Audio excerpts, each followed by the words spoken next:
Presente, doctor. Zarco y Cepeda ya están. Sí, presente. Yo estaba Disculpe, no sé si me... no sé si me saltó, doctor. Yo sí estaba desde un poquito antes. García Alcántara. Ya está. Ya está. Gracias, doc. Ok.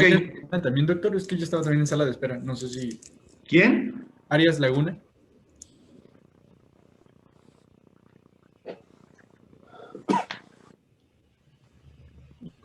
Bueno, entonces, jóvenes, ¿quién me dice cuál es el cuadro clínico de una pinchurrienta bola de 0.5 centímetros? Liz Hernández.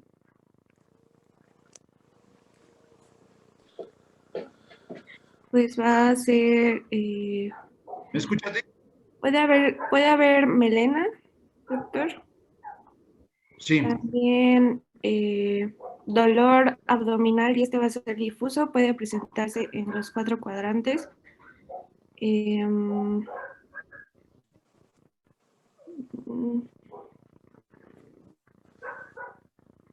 ¿Qué es melena, Liz Hernández? es cuando hay sangrado de tubo digestivo bajo, por abajo del triángulo de Treitz, y esta sangre va a ser negra.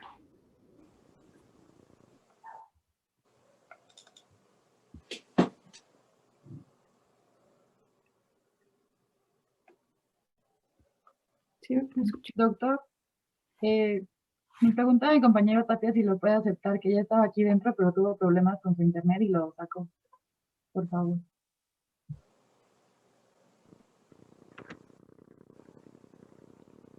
Ibáñez.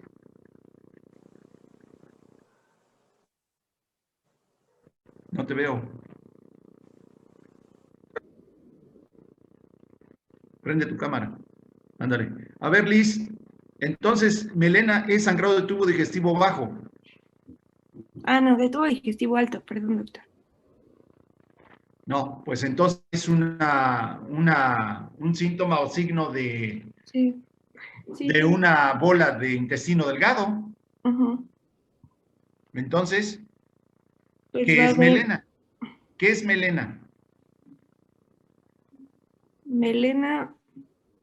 melena sí es sangrado de tubo digestivo alto, pero me equivoqué, doctor. Más bien, bueno, vamos a, como ya le dije, va a haber dolor abdominal difuso. Este va a ser el principal signo que nos va a poder orientar.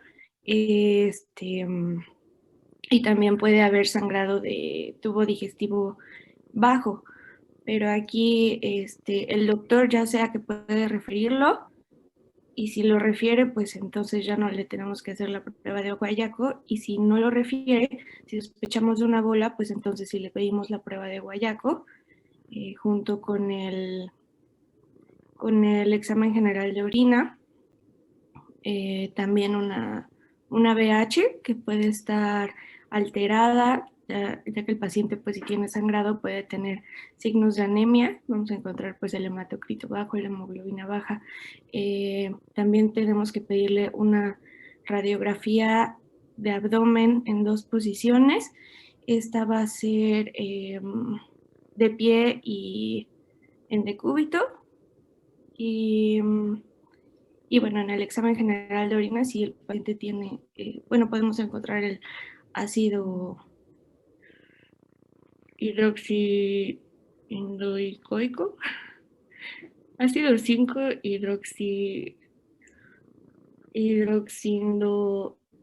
hidroxindolacético, va a estar elevado.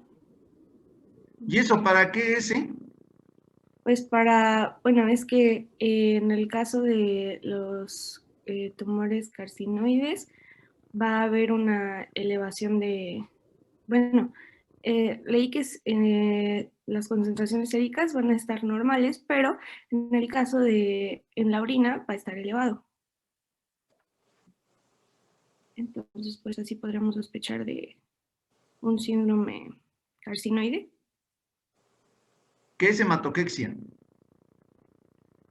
Hematoquexia es bueno, habíamos leído que es la sangre que va a estar roja violeta. ¿Roja qué? Roja vino. Habíamos dicho que era roja vino.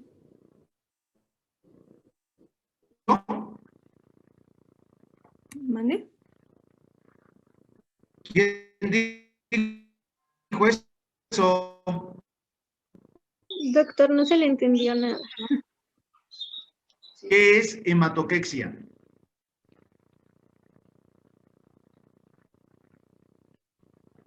Liz, ¿qué es hematoquexia? Es, bueno, según yo recuerdo... Tapia. Tapia. ¿Qué es hematoquexia? Presencia de sangre rutilante en las heces que no pasa por un proceso digestivo y se asocia a sangrado de tubo digestivo inferior.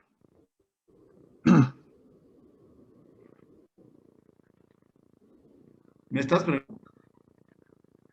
No, le estoy diciendo, pero como, no sé si se... Arias, ¿qué es hematoquexia? Tengo que también el sangrado es rectorragia, pero de color violáceo. ¿No puedes hablar más fuerte? ¿Así me escucha mejor? Sí. Tengo que es rectorragia de color violáceo. O sea, ¿cuántos colores tiene la sangre? Pues, o sea, en Sí, general, sabes, ya dijeron como 3 colores, ¿eh? pues, o sea, creo que nada más se manejaban 2 dependiendo, o sea, sé que solo tiene un color el rojo, pues, pero dependía si se presentaba de qué punto estaba la hemorragia, si era de intestino, si era de la parte digestiva alta, se podía presentar en las heces de un color más violáceo por el proceso digestivo, y si se presentaba más en la parte del recto, se presentaba de rojo rutilante, que era como un color más rojo así brillante, no sé si le puedo decir, característico rojo. Bueno, ahora ya entiendo a Schumann cuando decía rojo intenso, rojo más intenso, naranja más. Ese es el color del semáforo, precisamente. ¿Sí entendías lo que decía Schumann? Rojo intenso, rojo rutilante, anaranjado fuerte, bien fuertezote. ¿Así se puede? No, pues solo hay rojo o solo hay naranja. Pues, Doctor. o se es o no se es. O no se es. La sangre de tubo digestivo alto y otra es de tubo digestivo bajo. Punto, San, se acabó. Porque si tú me dices rectorragia, pues, ¿de dónde viene el sangrado en la rectorragia? Del recto. ¿Sí saben eso o no? La rectorragia, ¿de dónde viene el sangrado? Agua pasa por mi casa, jóvenes. Sí, recto. La melena es de tubo digestivo alto. La hematoquexia es de tubo digestivo bajo. La rectorragia es de tubo digestivo bajo. Pero ahí sí ya no hay ni razón de que yo les explique por qué la rectorragia es digestivo bajo. Ahora, Arias, dime por favor, ¿qué estudio le pides a un paciente con una pinchurrienta bola en yeyuno? Le pido biometría hemática, examen Sí, general. ¿qué sale en la biometría? Como está presentando una ligera hemorragia, podría presentar alteraciones en hemoglobina. Sí. Y tal vez alteraciones en hematocritos, y también la hemorragia ya es crónica. Bueno, ya tiene buen ratito. El hematocrito puede ¿Cuánto estar... es lo normal de hemoglobina en la mujer?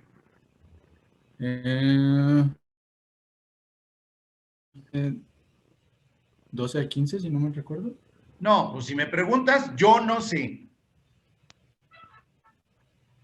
No.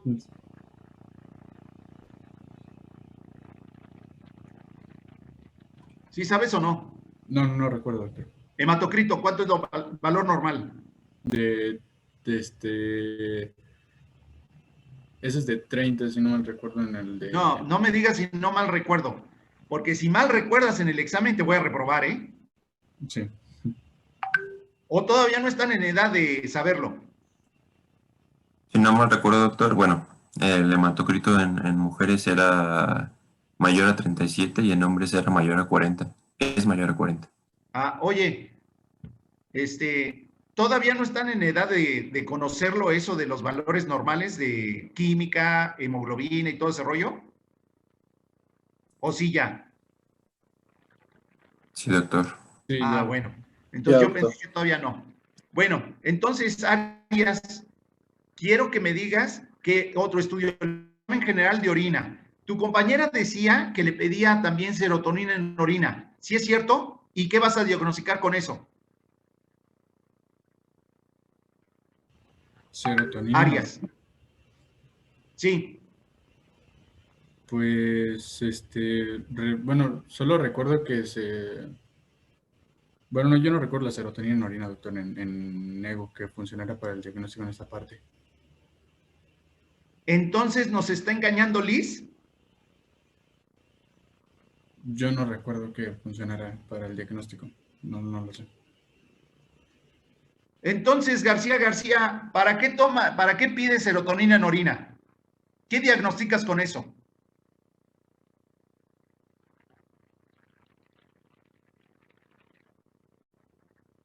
García.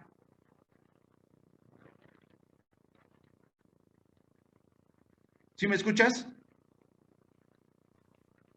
Bueno, doctor, ¿me está hablando? Perdón, es que mi internet se está cortando horriblemente. Bueno, ¿qué diagnosticas si yo pido serotonina en orina? Bueno, es para tumor carcinoide. Es para tumor carcinoide, exactamente. Eso es lo que vas a diagnosticar. Así es. Muy bien. A ver, Márquez, dime por favor el cuadro clínico de una pinchurrienta enfermedad por colitis nerviosa.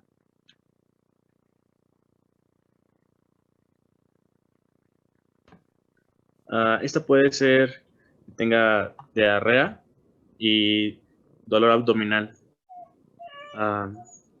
Habíamos quedado que puede ser tanto diarrea o estreñimiento.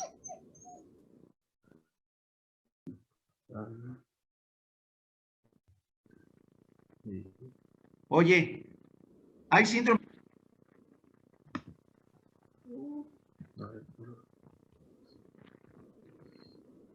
¿No? No, doctor, solo recuerdo eso. Pues no recuerdas nada. ¿Qué estudiaste de colon irritable? Era exceso de gases, el dolor abdominal, también había distensión y la diarrea principalmente.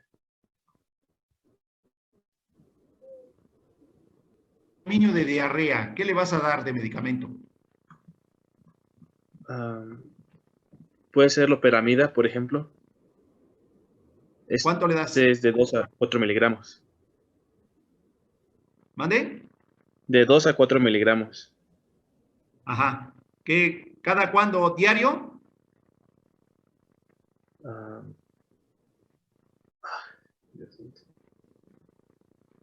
Tú vas a tener que poner en la receta el horario y todo. Sí, doctor. Habíamos quedado no que era vas a cuando dar recetas. No, sí.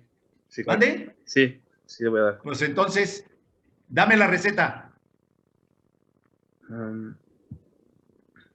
Sería la loperamida de 2 a 4 miligramos. Esta es cuando sea necesario. También se puede dar fluxadolina.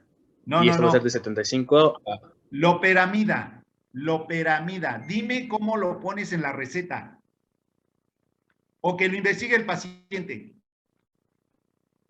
No, yo tengo que hacerlo. Pues, allá ustedes y su cabecita loca, ¿eh? Sí. O el paciente que se lo pregunte al farmacéutico. No, no, para nada. Sería 4 miligramos después de cada evacuación y sería en tabletas.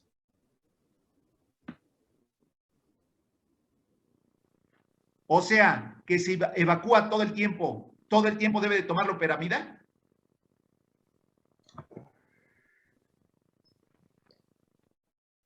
No, no, doctor.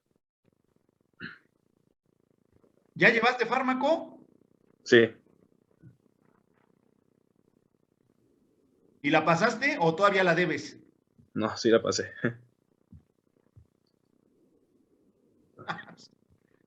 Entonces tu maestro fue el malo. No. Puta, no, pues entonces ¿quién? No, pues. Yo. A ver, Ortiz. Ortiz, Itzel, tu paciente tiene predominio dolor abdominal. ¿Qué le vas a dar?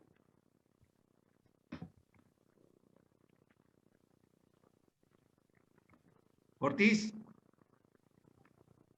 ¿Ya me escucha, doctor? ¿ya? Pues ayer habíamos dicho que... ¿Ayer? Perdón, el lunes. Perdón, doctor.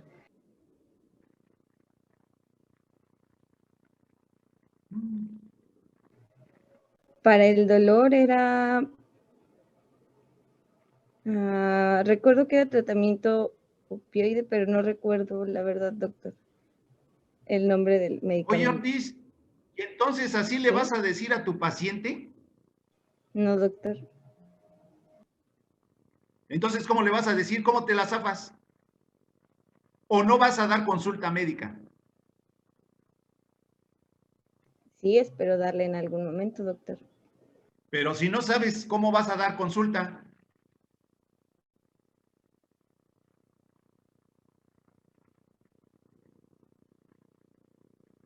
¿vas a cobrar la consulta o no?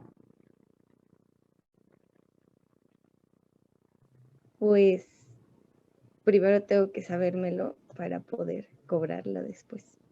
Pues, yo diría que sería honesto que si no sabes, no cobres. Siendo honestos. Pero hoy por hoy puedes cobrar, no te preocupes, cóbrales. ¿Qué tal si te demandan?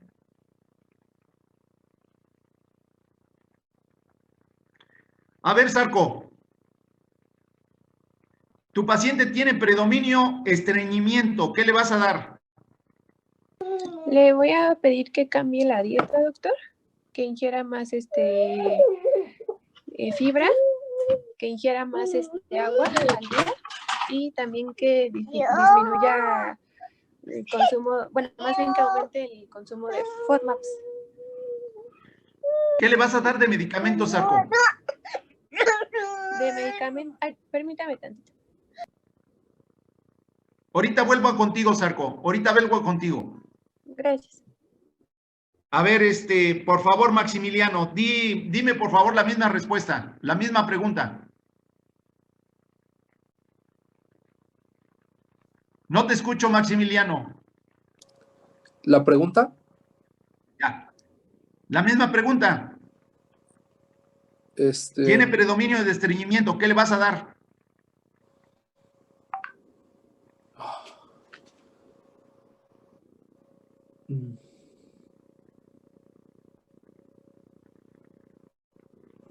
No recuerdo, doctor.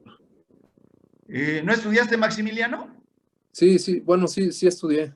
Bueno, pues te espero. Pero, ¿tienes derecho? Sería un criminal si no te doy chance. Siempre y cuando si hayas estudiado. claro. ¿Mande? Claro, digo, sí. Pues ahí está. Tiene razón. ¿Ya ven qué justo soy?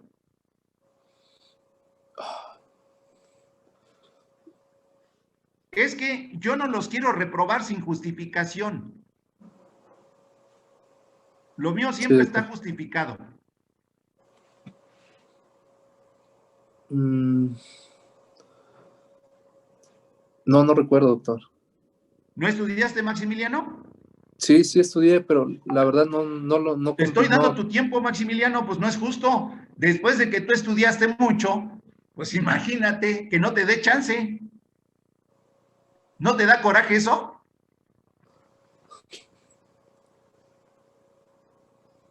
Sí, bueno, el hecho de que no le responda. Pero estudiaste demasiado, ¿verdad, Maximiliano?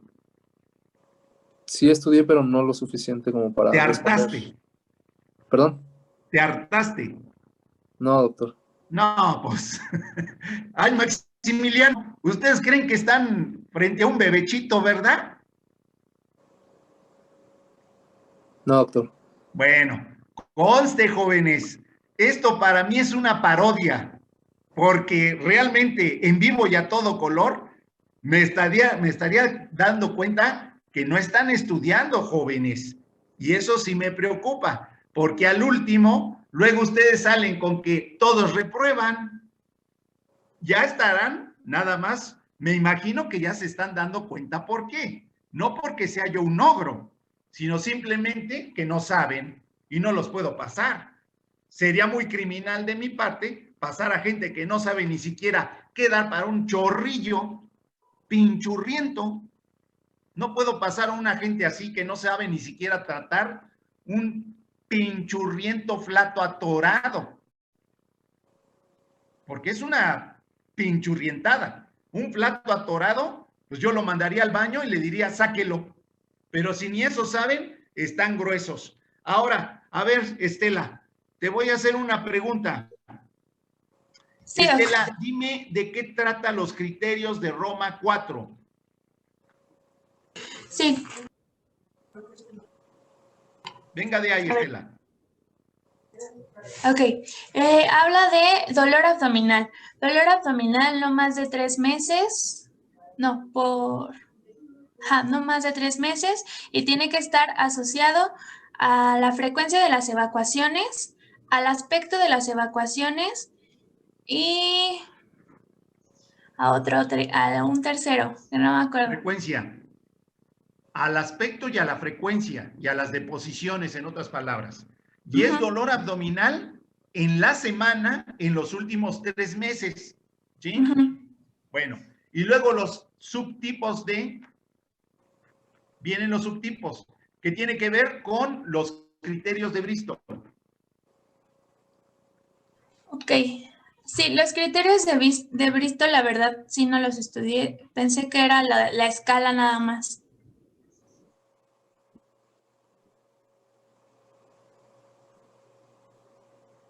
Mira, a ver, Estela, van de la mano. O sea, que todo lo que tiene que ver con los criterios de Roma tiene que ver con los criterios de Bristol a fuerza. ¿Sí? Así es que me lo estudias perfectamente bien y la próxima clase me lo vas a dar tú. Ahora, ¿quién dio colitis nerviosa? Yo, doctor, aquí estoy. García, Fernando, ¿y quién más? Mi compañero André, doctor, pero creo que no ha llegado. No sé si tuvo algún problema. Ah, sí, sí, ya sé quién. Bueno, está bien. ¿Cómo se llama ese cuate, André? Ayala. Sí, doctor, André Ayala. Rivadeneira. Ok. Bueno, ¿quién va a dar clase de pólipos? Nosotros, doctor. Bueno, antes de que cortemos, tienen que estudiar, jóvenes, ¿eh? O sea, no puede ser posible de que estemos perdiendo el tiempo, o la otra que podemos hacer es dar por hecho que ya le entendimos a las clases y ustedes van exponiendo y exponiendo y exponiendo y así hasta que terminemos muy a la mexicana, como los maestros decimos, damos por hecho que ya le entendieron. Pero ¿para qué nos hacemos tontos, por no decir otra palabra? ¿Para qué nos hacemos tontos, jóvenes? Si no estudian, les juro que al último los voy a reprobar. Eso ya es ya prácticamente se los puedo asegurar. Van a reprobar. El que no estudie, reprueba conmigo, porque el examen es único y personalizado para cada uno de ustedes, jóvenes. Así es de que el que quiera estudiar o medio estudiar y en el examen copiar, eso va a estar difícil. No van a copiar. Ustedes van a tener un examen para uno de ustedes. Fíjense nada más, eso no me lo paga ni siquiera la escuela. Eso yo lo hago. Así es de que si no estudian, les prometo que los voy a reprobar. Eso ya es un hecho. Y desde ahorita me pueden acusar con Pati Solís.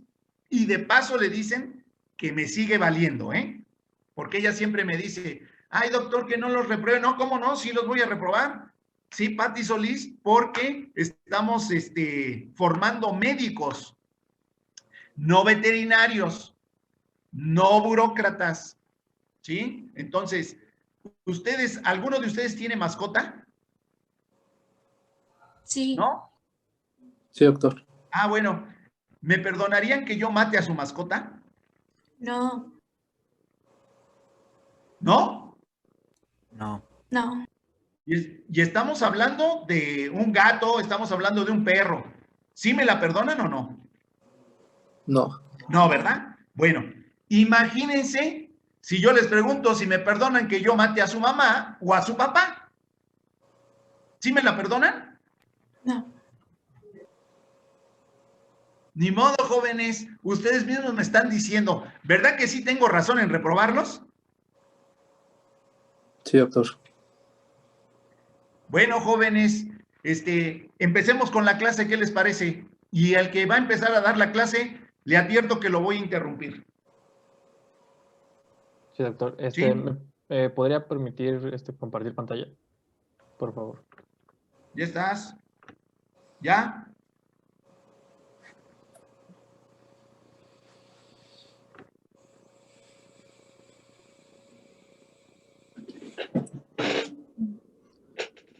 Doctor, no sé si haya visto mi mensaje que nuestro compañero Antonio Breño no se va a poder conectar.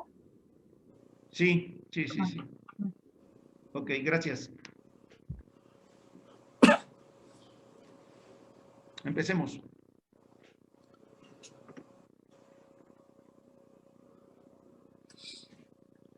Buenos días, doctor. Nosotros les vamos a hablar sobre lo que son los pólipos intestinales. La siguiente, por favor, amigo. Vamos a empezar con la definición de pólipos. Y bueno, como inicio vamos a decir que pólipos deriva del latín, que es pólipus, que significa pulpo, y bueno, se le da este nombre a este padecimiento debido a las características que estos van a presentar. Y bueno, ¿qué es un pólipo? Un pólipo es una masa que se eleva sobre la superficie del epitelio intestinal. Este puede tener dos características diferentes, que puede ser un pólipo pediculado o un pólipo sesil.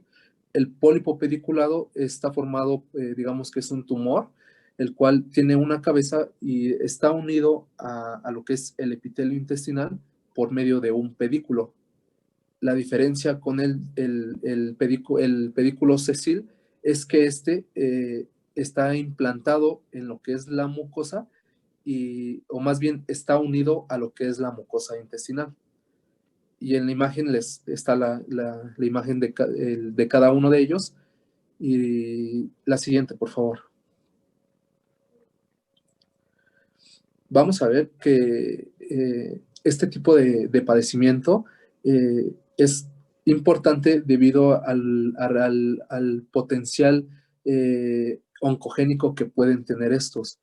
Existen diversas clasificaciones de este padecimiento, pero una de las clasificaciones principales y a las cuales debemos de ponerle más atención es a la clasificación que divide a estos pólipos en neoplásicos y en aquellos pólipos que no son neoplásicos. En la tabla de la imagen, en la tabla del lado izquierdo vamos a encontrar otra clasificación que divide a los pólipos en mucosos neoplásicos, no neoplásicos y lesiones submucosas. Pero principalmente, o la que digamos que la de mayor importancia, es poder nosotros determinar qué pólipo es neoplásico y qué pólipo no es neoplásico. debido al potencial oncogénico que tienen. La siguiente, por favor. De acuerdo a lo que son los pólipos neoplásicos, debemos mencionar que a estos también se les denomina como pólipos adenomatosos. Estos tienen una clasificación. Existe el pólipo tubular y toda esta clasificación se va a dar de acuerdo a las características histológicas que estos pólipos tengan. Tenemos el pólipo tubular, el pólipo velloso y el pólipo túbulo-velloso, que como su nombre pues lo indica, es una combinación de ambos. Mencionando así que el pólipo tubular es el que uno de los que con mayor frecuencia se presentan, siguiendo posteriormente el velloso, siendo este uno de los más importantes ya que presentan mayor potencial oncogénico. La siguiente, por favor. En cuanto a la epidemiología de este padecimiento, existen factores, digamos que más marcados que nos permiten orientar el diagnóstico hacia este tipo de pacientes. Tenemos que uno de los factores más importantes o de un factor de riesgo es la edad. Una edad avanzada o la bibliografía mencionaba mayor de 60 años, tiene un alto riesgo de presentar este tipo de pólipos. También está asociado que este padecimiento está asociado con antecedentes heredofamiliares y por otra podría ser la raza, que también tiene un papel importante en la patología de este padecimiento. La siguiente, por favor. De acuerdo a lo que es un estudio nacional de los pólipos, por lo que les mencionaba, lo genético tiene mucho que ver. Entonces mencionaba que los progenitores pacientes con pólipos adenomatosos tienen mayor riesgo de poder presentar cáncer de colon. Los pólipos con mayor potencial oncogénico son los vellosos. En cuanto a los factores de riesgo, también hay mutaciones o se han determinado que hay mutaciones en líneas germinales del gen APC que se encuentra en el codón 1307, el cual predispone con mayor prevalencia a aquellos pacientes que son judíos. Los predispone a que puedan padecer de algún tipo de cáncer de colon más bien. Existe una mutación en lo que es el gen MMR del ADN, el cual predispone a que se presente esta enfermedad y el riesgo igual aumenta el riesgo de que el paciente pueda padecer algún tipo de neoplasia maligna en este tipo de pacientes. Polimorfismos genéticos están asociados en gran medida con esta alteración. Factores ambientales también influyen, como es la metil-tetrahidrofolato reductasa y alteraciones en la N-acetiltransferasa 1 y 2. Como ustedes logran observar, se tienen ya determinadas las alteraciones que pueden predisponer a una enfermedad como estas. La siguiente, por favor. Otro de los factores, digamos que más comunes en los cuales vamos a encontrar en estos pacientes son factores dietéticos que nos van a predisponer a esto. Uno de los, digamos que más importantes y que se ha visto con mayor prevalencia en este tipo de pacientes es el exceso de grasa en la dieta, el exceso de alcohol, la obesidad y uno de los factores que hoy día es uno de los más importantes, el tabaquismo, debido a la gran cantidad de cigarros que hoy, más bien a la gran cantidad de fumadores que hoy día existen a nivel mundial. Una ingesta baja de calcio también se asocia con un aumento de riesgo de colon. Y un dato importante o interesante es que la ingesta de baja de calcio no está relacionada con los adenomas. Entonces, podríamos decir que los factores dietéticos serían esos, los principales, y tenemos otros factores que pudiéramos pensar que pudieran afectarnos o pudieran predisponernos a presentar este tipo de padecimiento, pero no es así. Tenemos que los AINES, así como más bien que los AINES pueden presentar ciertas medidas protectoras contra los adenomas y los cánceres. aparte de algún otro tratamiento hormonal de tipo sustitutivo. La siguiente, por favor. Y bueno, en este recuadros les pusimos, digamos, que cómo es que se puede llevar, o más bien la formación de un adenocarcinoma. Como ya les había mencionado, hay una supresión del APC, hay una proliferación acelerada, activación del KRAS, llevando a cabo una progresión. Todo esto debido a una alteración en lo que es en el DDC 18Q21, que es la ubicación en el cromosoma. Hay una pérdida de la diferenciación, y al haber esta pérdida de la diferenciación, hay una pérdida del P53 10Q, que vendría siendo igual la ubicación en el cromosoma. Realmente es lo que nos va a predisponer, o serían como que lo que hasta ahora se ha estudiado, que es la cronología para poder presentar en algún momento el adenocarcinoma, y bueno, lo que obviamente tendría como desenlace fatal, pues llevar al paciente pues a la muerte. La siguiente, por favor. En esta imagen, pues es la vía de la carcinogénesis, que es la que ya les mencionaba en la imagen anterior. Hay un epitelio normal, hay una alteración en el PAF con un inicio tumoral.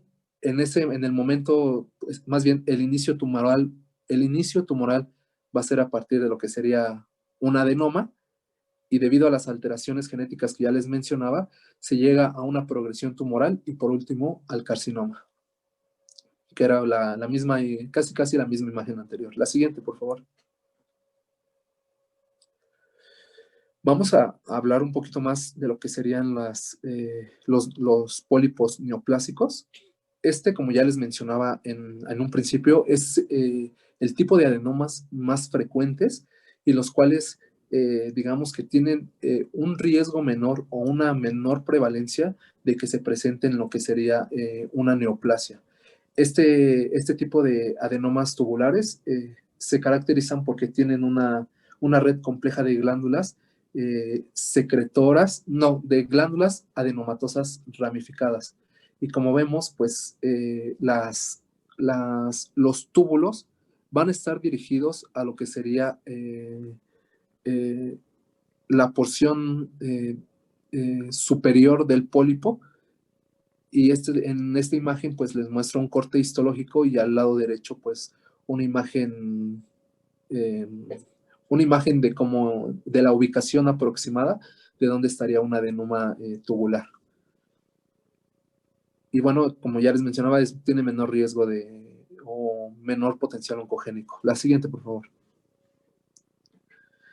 El adenoma velloso se tiene registrado que es uno de los pólipos con mayor potencial oncogénico.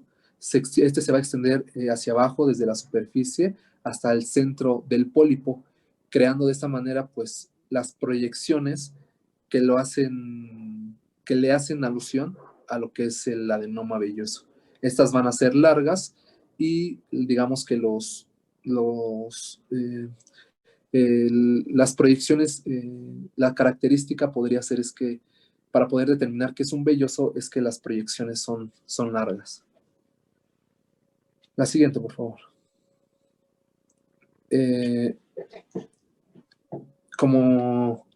Bueno, esto ya les mencioné que son de tipo tubular, los tubulares, por eso el nombre, y los vellosos un 80%. Aquí en esta imagen es importante mencionar que se les va a determinar el nombre debido a las características que estos tienen, pero con mayor predominio. Entonces, si el tubular tiene mayor cantidad de túbulos, pues obviamente a ese va a ser el nombre, que sería un adenoma tubular. Y lo mismo con lo que sería el velloso. La siguiente, por favor. Y bueno, en esta imagen lo que trato de que observen es la frecuencia con la cual se presentan este tipo de pólipos. Es importante mencionarles que nos vamos a poder dar una idea principalmente qué tipo de pólipo es el que estamos viendo y conocer el potencial oncogénico que tiene. Con eso podríamos darnos una idea. Pero aparte, debemos saber que debido al tamaño que este tipo de pólipos tienen, podemos todavía aún más poder determinar el riesgo que tiene el paciente de poder presentar algún tipo de neoplasia. Se dice, de acuerdo a la literatura, que un tamaño mayor a 2 centímetros tiene, digamos que podríamos nosotros pensar que el paciente en algún momento va a desarrollar algún tipo de carcinoma. Y bueno, aumentándole que se trate, por ejemplo, de un tipo velloso, pues entonces la prevalencia o el riesgo más bien de que el paciente desarrolle algún tipo de cáncer intestinal, pues va a ser mayor a comparación de un tubular, el cual puede medir menos de 1 centímetro de diámetro y el riesgo va a ser menor. La siguiente, por favor. Y bueno, este tipo de pólipos, como ya les había mencionado, tienen un epitelio adenomatoso, el cual tiene como característica una hipercelularidad de las criptas colónicas, contiene cantidades variables de mucina, debido a que más bien es un tipo de adenoma más bien productor de mucina, y tienen ciertos polimorfismos, como por ejemplo núcleos alargados dispuestos en patrón, mencionaba la literatura empalizada. Y bueno, digamos que es lo más importante, son pólipos con hipercelularidad de las criptas colónicas con mayor producción de mucina. La siguiente, por favor.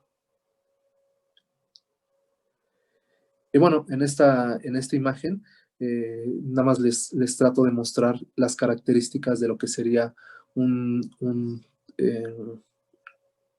pólipo de tipo tubular y un pólipo de tipo velloso. El tipo velloso, pues son las prolongaciones son más largas, mientras que el tubular suelen ser más cortos.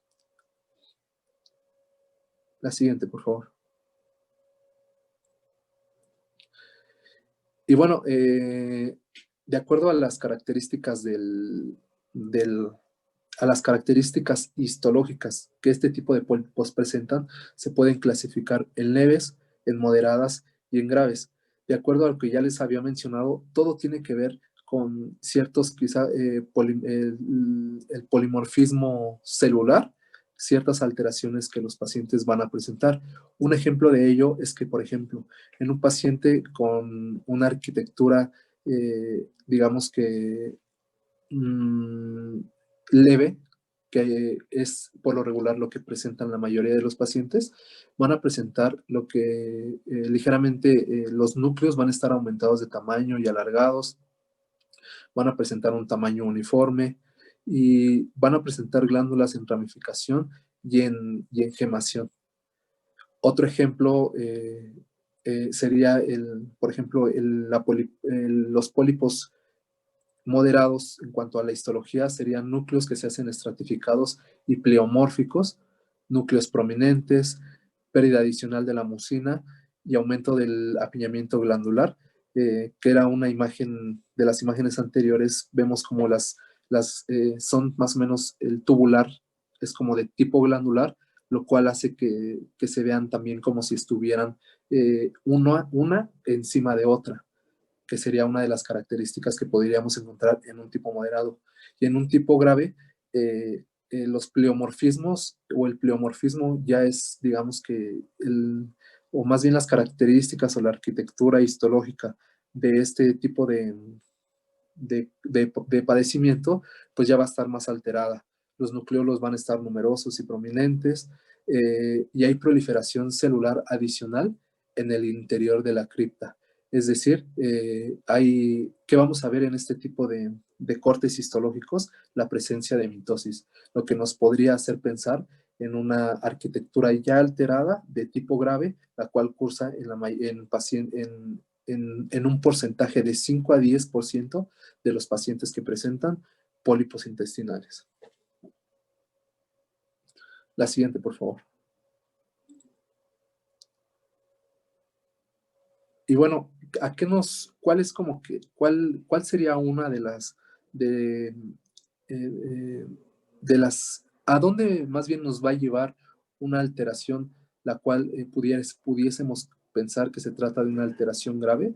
Nos podría llevar a lo que sería un carcinoma in situ, que como ya les había mencionado en la imagen anterior, estos se van a caracterizar, de acuerdo a la imagen histológica, a una proliferación celular en lo que serían las criptas o a la mitosis de estas.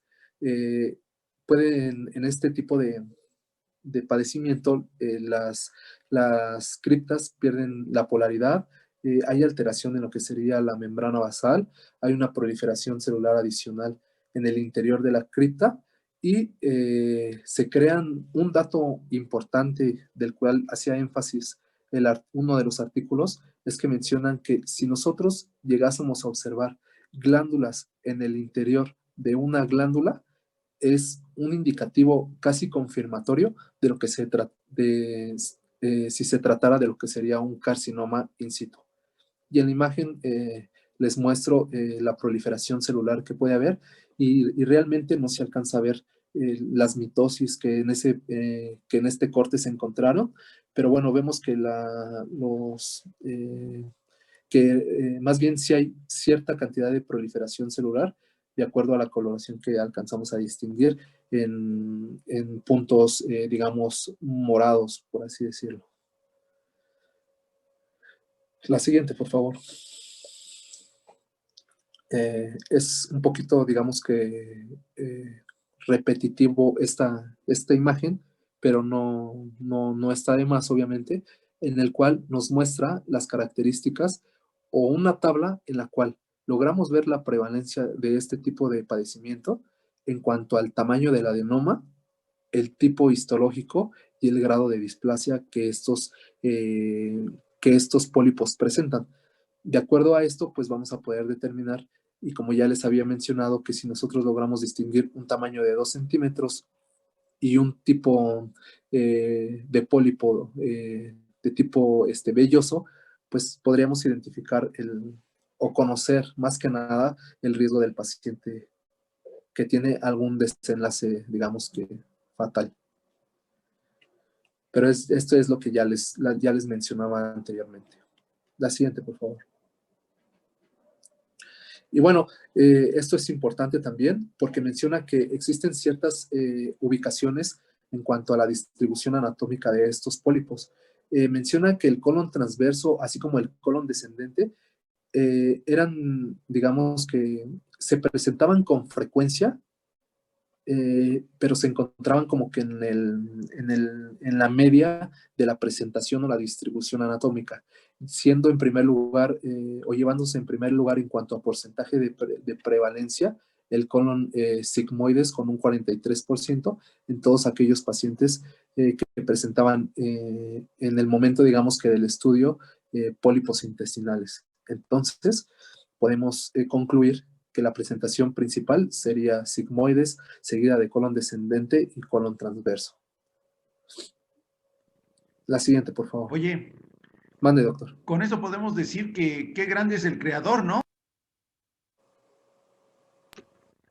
Porque ¿cómo pone todo a la mano del médico? ¿Puede haber un pólipo en el esófago?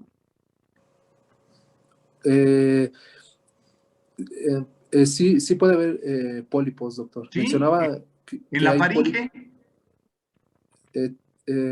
También. En todo el tubo digestivo. Que todo el tubo gastrointestinal. En todo. Tubo, ajá.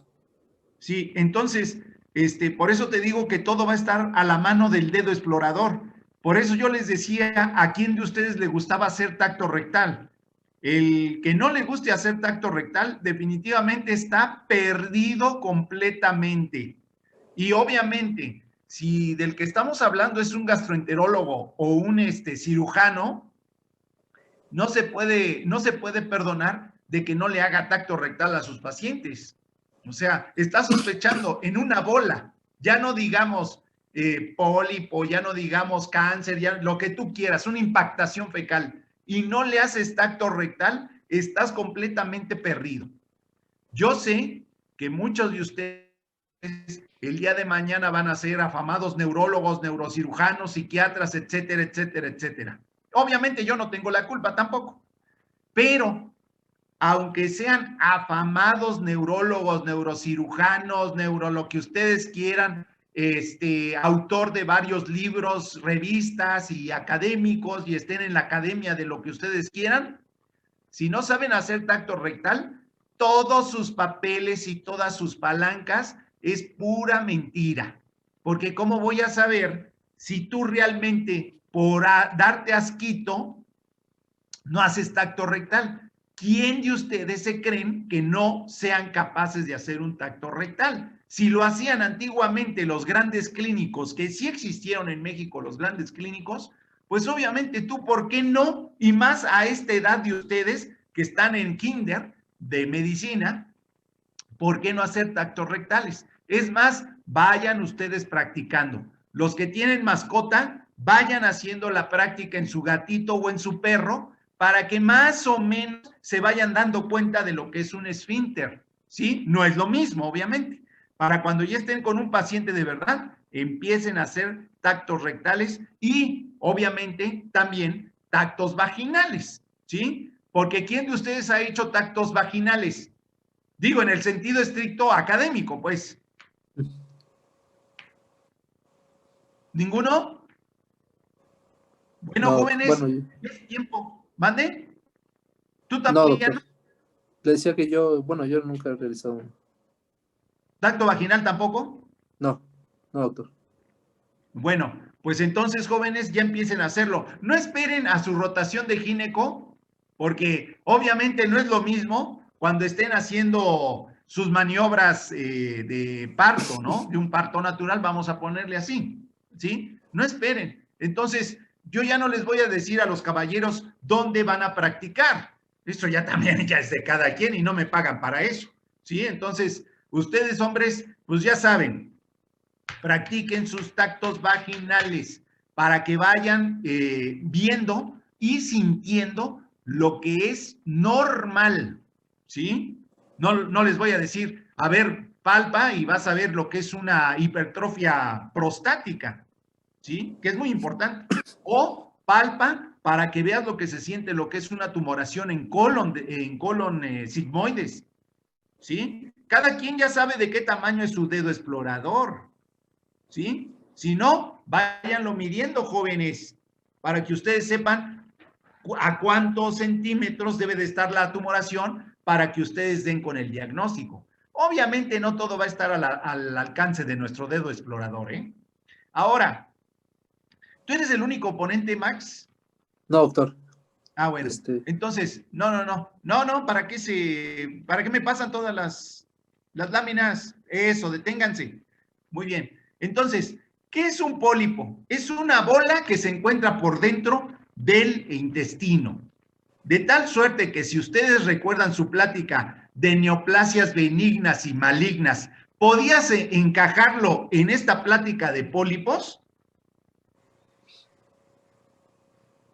Sí, Max, doctor. Sí, claro doctor. que sí. ¿Por qué? Porque un pólipo es exactamente esa bola benigna o maligna que se encuentra en tu tubo digestivo.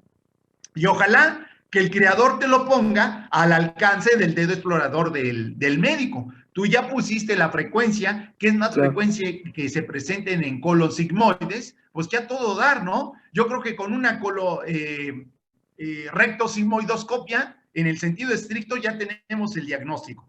Entonces, ¿esa bola puede sangrar? Sí, doctor, sí puede sangrar. Sí puede sangrar. Entonces, esta bola es causante de sangre oculta en heces. Sí, doctor.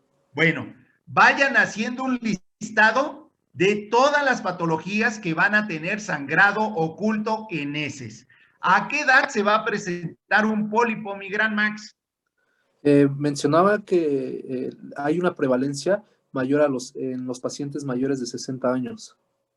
Entonces, encaja con lo que yo les he dicho. Después de la quinta década de la vida, van a empezar los achaques. O sea, en otras palabras, hagan de cuenta que son ustedes dentro de 30 años, van a ser los pacientes del mañana, ¿sí? Unos van a sufrir de colitis nerviosa, otros van a sufrir de pólipos, otros van a sufrir de divertículos, otros van a sufrir de cáncer colorectal, otros de cáncer gástrico, y en el sentido estricto de la palabra, si ustedes quieren saber lo que me va a pasar a mí, pues cuando tengan 50 años van a recordar de que me habré muerto. Ojalá que no muera de lo que estamos viendo. Siempre me he imaginado que quizá a mí me vaya a dar cáncer colorectal. Si me equivoco, bueno, ahí ustedes ya lo sabrán, ¿no? Y ya cuando me recuerden, en el sentido estricto de la palabra, y digan, ay, ese loco que nos daba gastro y que nos dio por telemedicina, pues le dio cáncer gástrico y no le dio cáncer colorectal como él quería. Bueno, yo no quiero, sospecho, ¿no? Por toda la vida que he llevado. Y por los antecedentes etiopatogénicos que no se les debe de olvidar. Dieta, alcohol y tabaco. Si su dieta es rica en fibra, ya la hicieron. Si fuman, obviamente no he visto ningún estudiante de la medicina que fume. ¿Ustedes conocen algún compañero de su clase que fume? Cigarros, no marihuana. Sí, si fuma marihuana ya está peor. ¿Verdad que no existe ningún estudiante de medicina que fume? Y lo otro, ¿algún estudiante de medicina estará en estos momentos o más tarde chupando como loco alcohol? ¿Verdad que no, jóvenes? No conocen a ninguno, ¿verdad? Bueno, pues esos que vomitan la medicina no saben fisiopatología de la enfermedad, porque a mí me daría miedo terminar con hipertensión portal, que posteriormente vamos a ver. Entonces, ¿cuál es el gol estándar de esta patología? Pues sería la hemorragia oculta en heces, doctor. La presencia de hemorragia oculta en heces.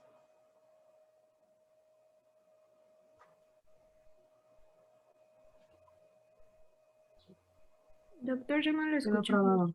Sí, se quedó trabado.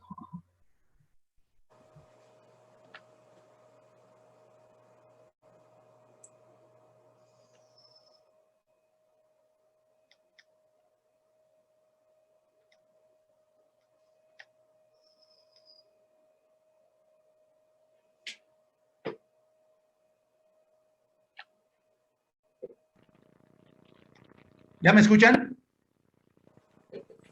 Ya, doctor. Ah, ok. Ok, entonces, Max, ¿dónde andas? Aquí estoy, doctor. ¿Sí me ve? Sí, sí, sí. Oye, Max, entonces, ¿qué le vas a pedir? Pues sería identificar la presencia de sangre oculta en heces. Tengo una duda. No sé si yo, de acuerdo a lo que yo investigué, es eso, identificar sangre oculta en heces, pero ahorita que menciona la rectosigmoidoscopía, no sé si pudiera entrar dentro de los estudios diagnósticos para este padecimiento. Claro que sí, es eso. Entonces, hazle colonoscopia y ese es tu diagnóstico. Sería el gol estándar. Sí, ese es el gol estándar, exactamente. ¿Sí? Ok. Ok, Sí, prosigue, Max. Sí. Ahora, ahora vamos con lo que son los síntomas. Como ya lo mencionamos, es un padecimiento que que el paciente se presenta o que puede presentar hemorragia rectal oculta o evidente. El paciente, debido a la ubicación que se presenta con mayor prevalencia en colon sigmoides, es que el paciente puede presentar con mayor frecuencia estreñimiento, ya no relacionado a la ubicación, puede presentar diarrea y flatulencia. Existen pólipos que pueden ser lo suficientemente grandes como para poder producir algún tipo de obstrucción. No total de la luz intestinal, pero sí producen cierto tipo de obstrucción. Entonces, este tipo de pacientes, por lo regular, se van a presentar con algún tipo de dolor abdominal y ya. Básicamente sería el dolor abdominal por esta obstrucción que pueden presentar. En cuanto a los adenomas vellosos, se dice que producen un síndrome de diarrea secretora, la cual como su nombre lo indica, va a ser una secreción neta de agua y de sodio y con una secreción exagerada de potasio. Entonces aquí ya las cosas se empiezan a complicar un poquito más debido al desequilibrio hidroelectrolítico que el paciente pudiera presentar. Pero bueno, ya teniendo este síndrome de diarrea secretora y ya teniendo en mente que se pudiera tratar de algún tipo de pólipo, pues quizá el diagnóstico ya estuviera más orientado en ese momento de la exploración y de la identificación de los signos y síntomas en estos pacientes. La siguiente, por favor. Como ya lo mencionábamos, la detección de estos adenomas puede ser prueba de sangre oculta en heces o la sigmoidoscopía. El gol estándar sigmoidoscopía puede realizarse en un enema con vario, la colonoscopía, si en caso de que pudiéramos pensar que realmente no está al alcance de nuestro dedo, pero podríamos utilizar lo que sería la colonoscopía o una colonotomografía, que ya, digamos que ya sería de los estudios a los cuales quizá no en todas las unidades pudiéramos tener acceso. La siguiente, por favor. Y bueno, en cuanto al estudio de sangre oculta en heces, debemos mencionar ciertos puntos importantes que nos van a permitir orientar el diagnóstico. En general, se mencionaba que los pólipos menores a 1.5 pues no sangran. Aquellos que tienen adenomas mayores de 1.5 a 2 son aquellos que tienen alto potencial maligno y aparte son pólipos que pueden llevar a una pérdida de sangre mayor. El 40% de los pacientes con adenomas presentan pruebas positivas a la presencia de sangre oculta en las heces. Y bueno, la proporción en cuanto a las pruebas de Guayacol positivas atribuibles a lo que sería una anaplasia colónica tiene un valor predictivo que es positivo entre un 30 a 35% en los adenomas y un 8 a 12% para el cáncer. Sería como que datos importantes o relevantes para este tipo de estudio. La siguiente, por favor. En esta imagen, pues lo que tratamos o trato de que logren observar es cómo se realizaría el procedimiento de la sigmoidoscopía que permite detectar pues la mayor cantidad de pólipos en aproximadamente 7% de las personas que pues son asintomáticas, en personas mayores de 40 años de edad, lo que hace, o más bien superior a lo que sería la quinta década de la vida. Y algo importante aquí mencionaba que entre más flexible fuera este estudio, pues iba a permitir poder identificar mayor cantidad de pólipos, porque suele existir también que aunque se realiza la sigmoidoscopía, muchas veces no suelen identificarse, digamos que toda la cantidad de pólipos que el paciente en ese momento presenta. Y bueno, esa sería la manera en cómo pues, nosotros colocaríamos al paciente y la manera de introducir el endoscopio. Obviamente que podemos pedirle la colonoscopia, porque si ya le vas a meter el tubo, o sea, que sea con provecho, porque ¿qué tal si tiene pólipos en el colon ascendente, no? Sería lo ideal, ahora sí que sí, como dice, revisar, revisar lo que sería todo el tubo digestivo, más bien todo el intestino, ya que estamos aprovechando en introducir el endoscopio, pues de una vez completo. O sea, a lo que yo me refiero es de que si tú encuentras un pólipo y en tu exploración física, tu dedo explorador te permite llegar hasta uno de ellos, obviamente te va a interesar cómo está el resto del colon. Y obviamente quedaríamos en la duda de que si tiene un pólipo, ¿qué tal si tiene un pólipo por ahí de yeyuno e ilium, que lo puede tener en ese momento también, ¿eh? Entonces, hay que hacerle colonoscopia, no rectosigmoidoscopia. Ese está en desuso incluso. Todos ya pedimos colonoscopia, siempre, en lugar de rectosigmoidoscopia, ¿eh? Entonces sería, la colonoscopia sería entonces el gol estándar, profesor. Es la colonoscopia. Y Ok. es que no lleva acento en la I, ¿eh? No se dice colonoscopía, es colonoscopia. Ok. ¿Sí? Sí, Órale, pues. gracias. La siguiente, por favor. Y bueno, la colonoscopia, esta nos permite poder identificar la presencia de alguna neoplasia en alguna otra parte de lo que sería el intestino. Y bueno, sería el gol estándar para el diagnóstico confirmatorio. La siguiente, por favor. No se alcanza a ver muy bien, pero bueno, la tomografía es uno de los estudios que también tienen alta especificidad y alta sensibilidad también, pero ¿cuál es como que el contra de este estudio diagnóstico? Es que en muchas de aparte de ser caro, en muchas de las instituciones a veces no se tiene el tomógrafo para poder realizar este tipo de estudios. Entonces, es de utilidad, sí, pero siempre y cuando pues exista la posibilidad de poder tener acceso a este estudio diagnóstico. La siguiente, y bueno, ahí ahí logramos ver la presencia de un pólipo. En la imagen B, ¿qué tipo de pólipo entonces tendríamos? Alguien que pudiera decirme. En la imagen B,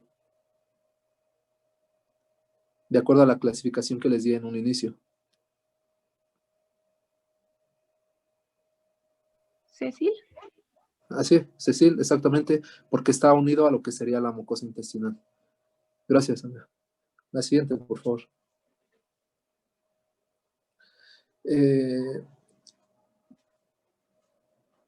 Bueno, vamos a identificar, digamos que es importante más bien conocer la frecuencia de este tipo de adenomas y también es importante conocer que no necesariamente a lo mejor un adenoma va a derivar realmente de lo que sería un pólipo. Existen diversas causas que pueden llevar a cabo la presencia de lo que sería un adenoma.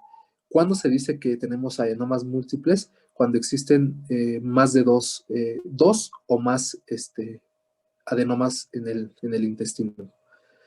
Y un síndrome de poliposis, la diferencia ahí es que ya la cantidad de los pólipos pues ya se va a ser exagerada. Entonces ya podríamos pensar, de acuerdo a la literatura, lo que mencionaba, en cientos de pólipos, los cuales pudiéramos encontrar. Entonces en ese momento pues ya se le puede nombrar como un síndrome de poliposis. Y bueno, un adenoma o carcinoma diagnosticado al mismo tiempo que una neoplasia colorectal se le denomina lesión sincrónica por el hecho de que se diagnosticaron al mismo tiempo, mientras que otra que se diagnostica al menos 6 meses después se le puede denominar una neoplasia metacrómica. La siguiente, por favor. Y bueno, había otro estudio que les mencionaba que era el enema de Vario, el cual podría ser de gran utilidad también para el diagnóstico de este tipo de padecimiento.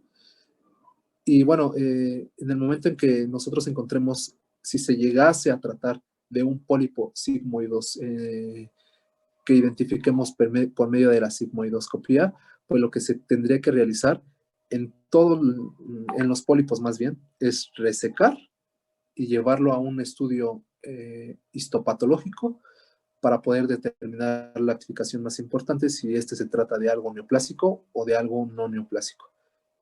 Y poder así poderle ofrecer al paciente un tratamiento de acuerdo a la situación de la enfermedad en la cual se encuentra en ese momento. La siguiente, por favor. Y bueno, el tratamiento de un pólipo maligno, obviamente, si lo permite, porque si no se compromete alguna estructura más, se tendría que retirar el pólipo, mandar a estudio para poder conocer, digamos, que la situación o el estadio en el cual se puede encontrar el paciente. Y sería, digamos que todo en relación a lo que sería el pólipo maligno. Se realiza la resección por medio de la endoscopía. y sería, digamos, que el procedimiento a seguir o la intervención que nosotros tendríamos que realizar para el tratamiento de los pólipos malignos. La siguiente, por favor.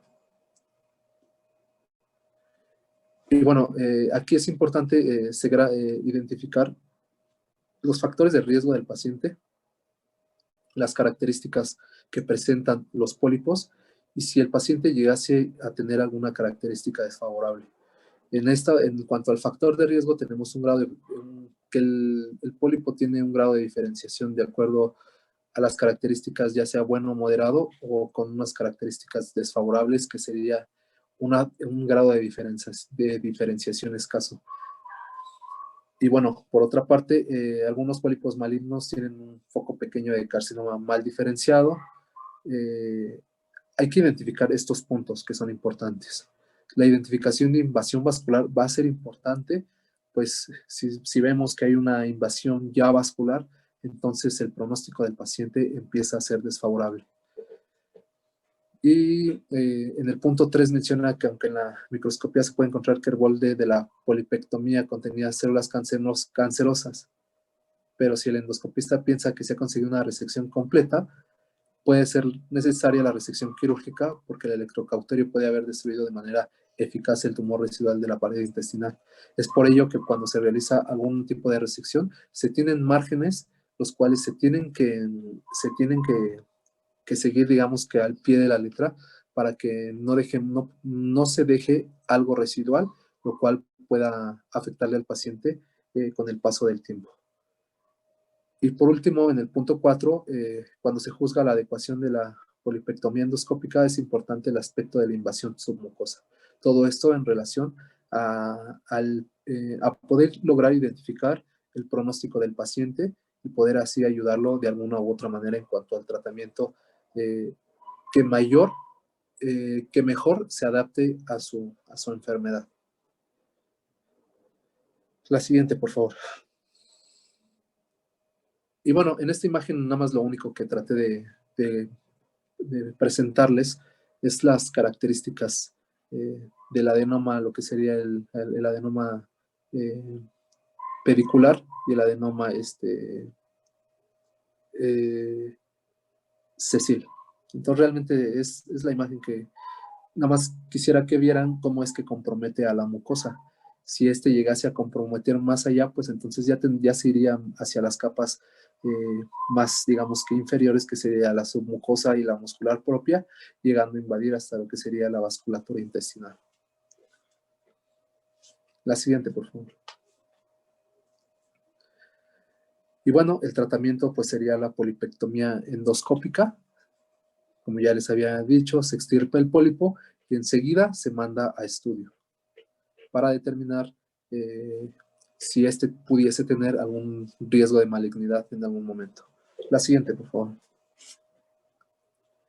Y esa es la manera en cómo se podría realizar la polipectomía. Es importante esto que les voy a mencionar, que la polipectomía se va a poder realizar siempre y cuando el pólipo esté pediculado. Si no está pediculado, no se puede realizar la polipectomía debido al riesgo de dejar algún tipo algún tipo de residuo a nivel intestinal, lo cual no va a favorecer en nada al paciente. Entonces, es necesario que el pólipo esté pediculado para que se pueda realizar. La siguiente, por favor. No tanto el residuo, sino también el sangrado, porque si quitas uno sésil, te vas a dejar sangrando esa porción. Entonces, es el bien del sangrado. Ok, doctor. Entonces sería el sangrado. Y bueno, este es un algoritmo, de acuerdo, y tiene que ver con lo que yo ya les he mencionado anteriormente. Identificar características del pólipo, tamaño, y en el momento que se realiza, en el momento en que se retira, pues identificar si es neoplásico o no neoplásico, y de acuerdo a eso, ya sea que el paciente, en caso de no salir, en caso de ser no neoplásico, pues al paciente se le va a dar seguimiento y obviamente no lo vamos, digamos, por así decirlo, ¿no? No lo vamos a perder de vista. De lo contrario, bueno, si se trata de algo neoplásico, se tiene que tratar inmediatamente para evitar que la enfermedad avance. La siguiente, por favor. Ya esto. Bueno, esta parte ya me toca a mí.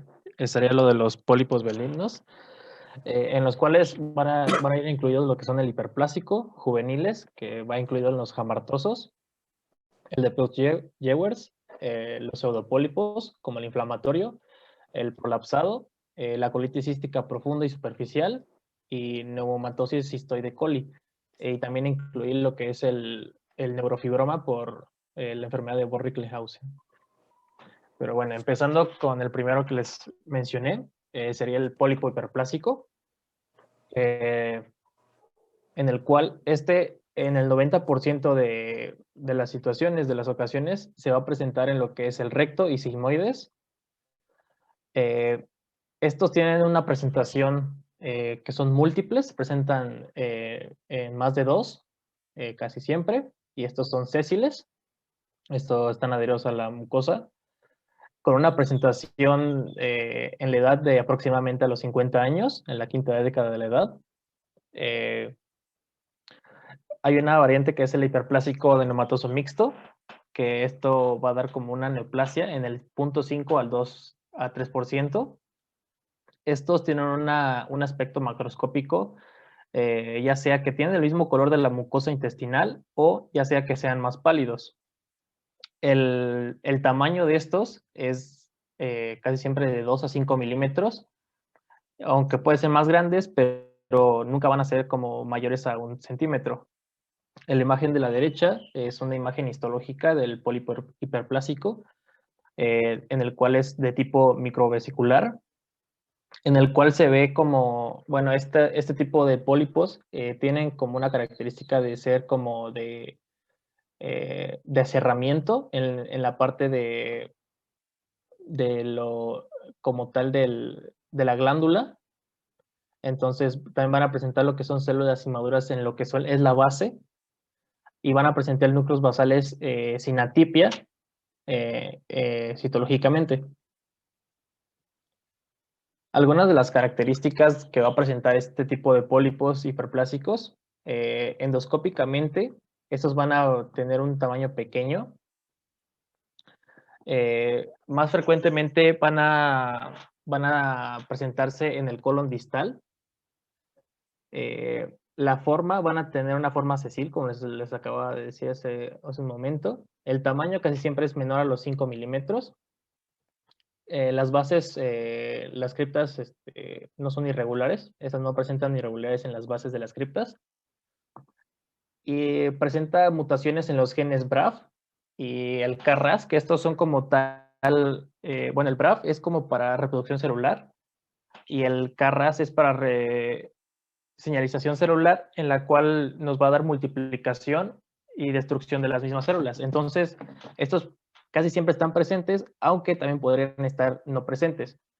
Este tipo de pólipos hiperplásicos no tienen un potencial de malignidad. Están también los pólipos juveniles, en los cuales este es como tal es un tumor mucoso, es un hamartoma, que tiene una presentación en la edad de 1 a 7 años, principalmente. Casi nunca se va a presentar en menores de 1 año. En adultos es muy raro, con una presentación de 13 a 1 en niños de predominancia, y cuando se llega a presentar, tiene una mayor predominancia en mujeres, con una proporción de 2 a 1. Estos tienen una como presentación macroscópica de una forma distendida. Estos están aislados, casi siempre se presentan solos. Como característica, estos presentan un exceso de la lámina propia y una dilatación glandular. Estos son pedunculados, estos están extensamente vascularizados, entonces lo que nos va a dar como consecuencia es que estos pueden presentar una hemorragia. El tamaño como común es de 2 a 3 milímetros y principalmente se llegan a presentar en lo que es el recto, lo que puede llegar a causar un prolapso al generar un esfuerzo en la defecación.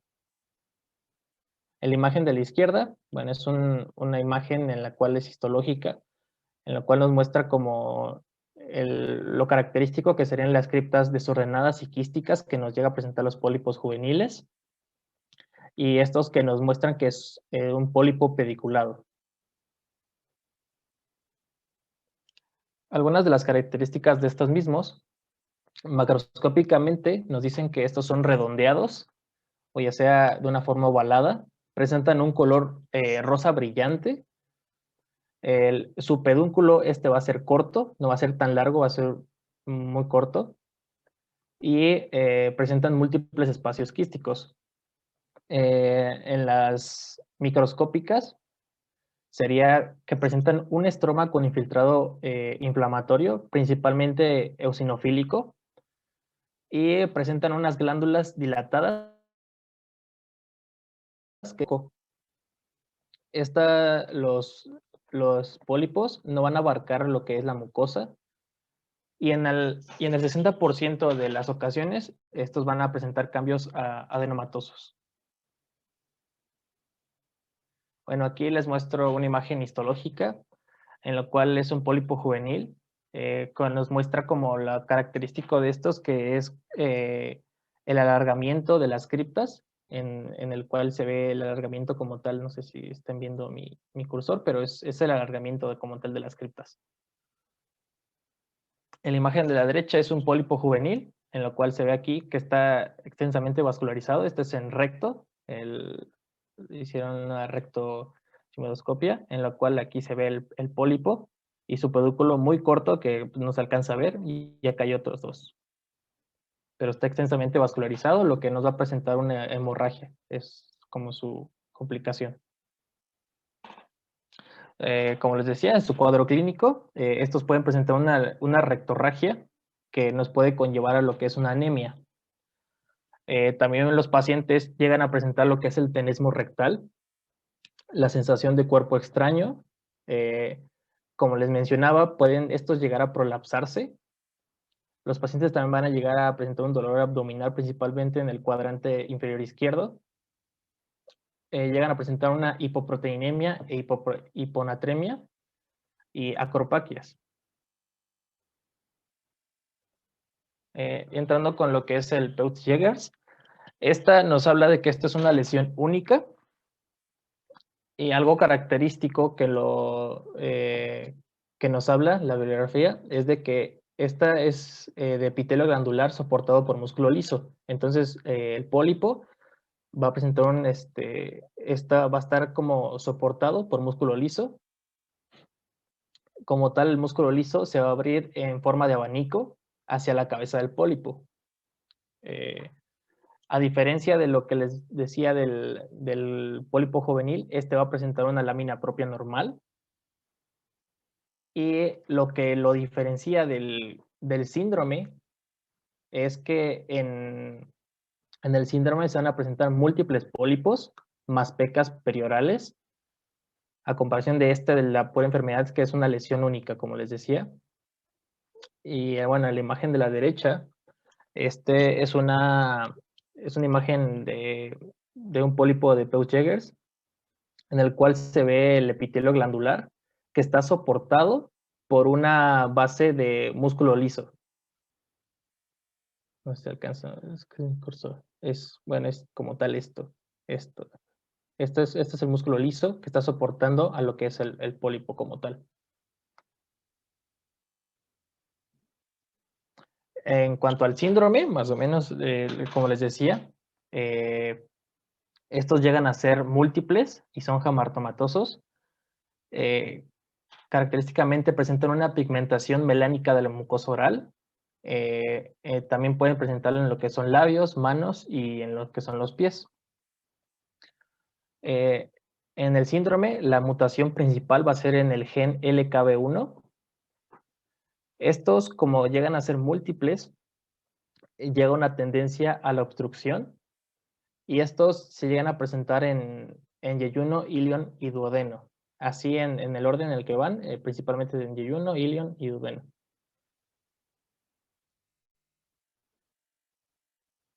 En cuanto a la poliposis neurofibromatosa, con enfermedad de von Recklinghausen, está... Tantito.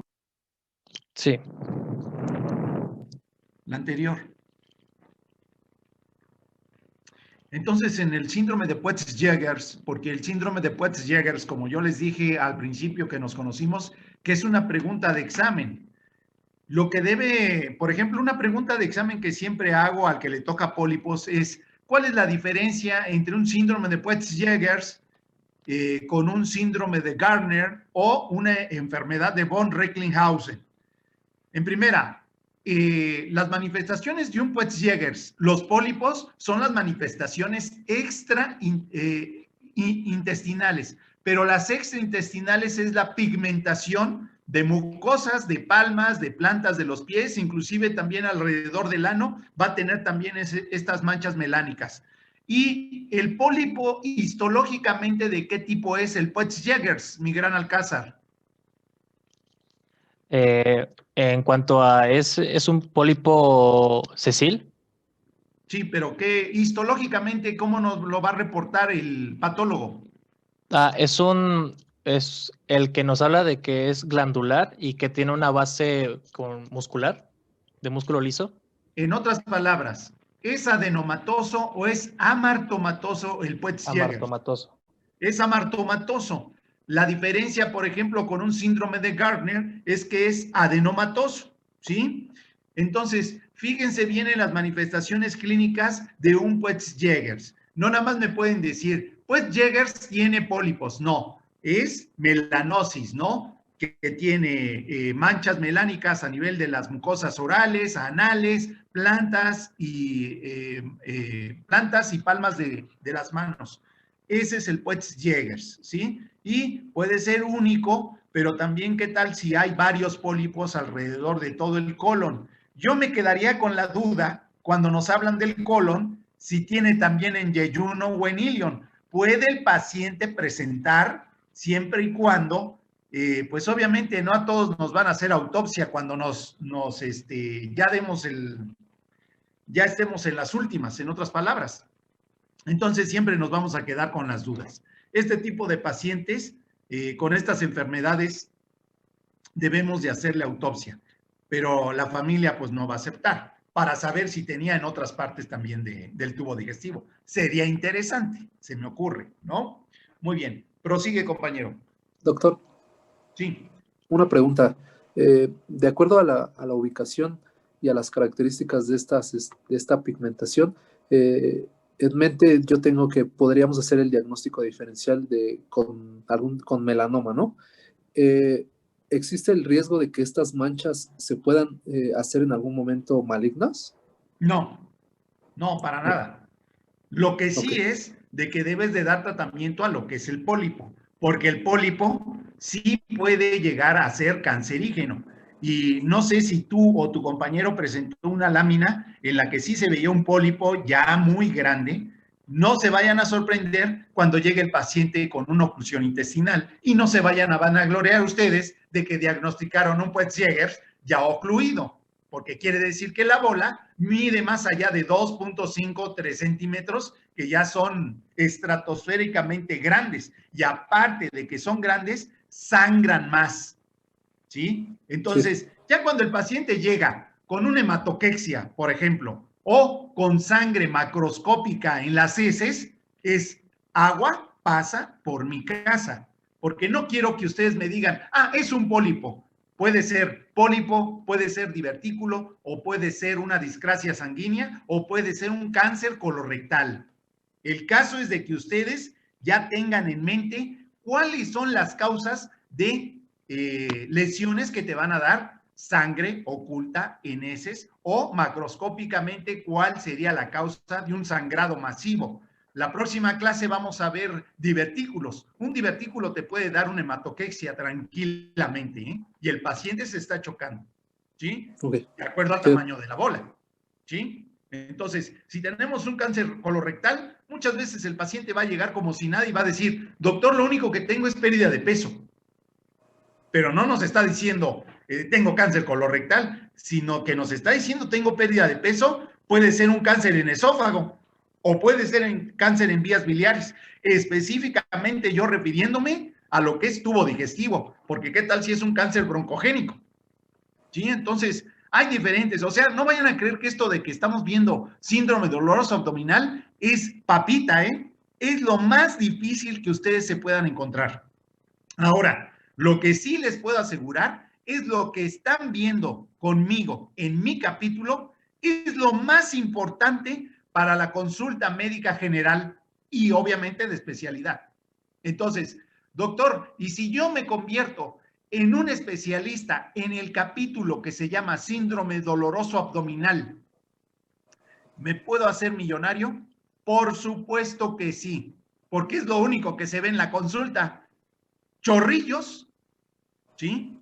Y pérdidas de peso, parasitosis, ¿sí? Ya no hablemos de hernias inguinales, de colecistitis, que lo vamos a ver más adelante. Entonces, el que aprenda muy bien mi capítulo se podrá y vanagloriar de que el día de mañana ya tienen más del 95% de la consulta médica general y de especialidad, ¿sí?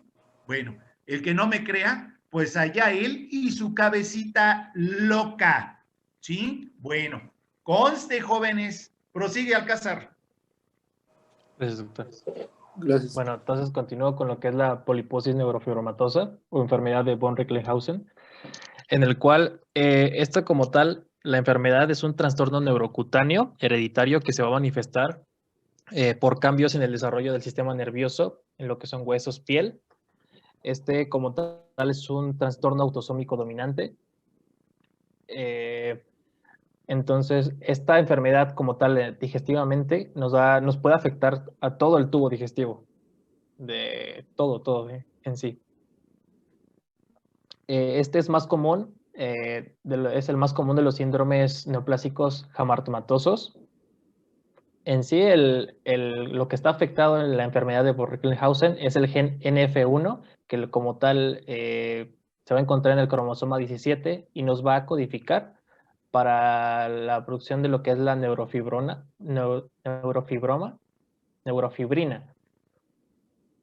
Y esta como tal, esta va a estar mutada en la enfermedad, entonces lo que nos va a causar es una proliferación de múltiples neurofibromas. Como tal, esta enfermedad, los pólipos intestinales llegan a ser asintomáticos, aunque en algunos casos se han descrito hemorragia, perforación y oclusión intestinal, esto debido a ya sea el tamaño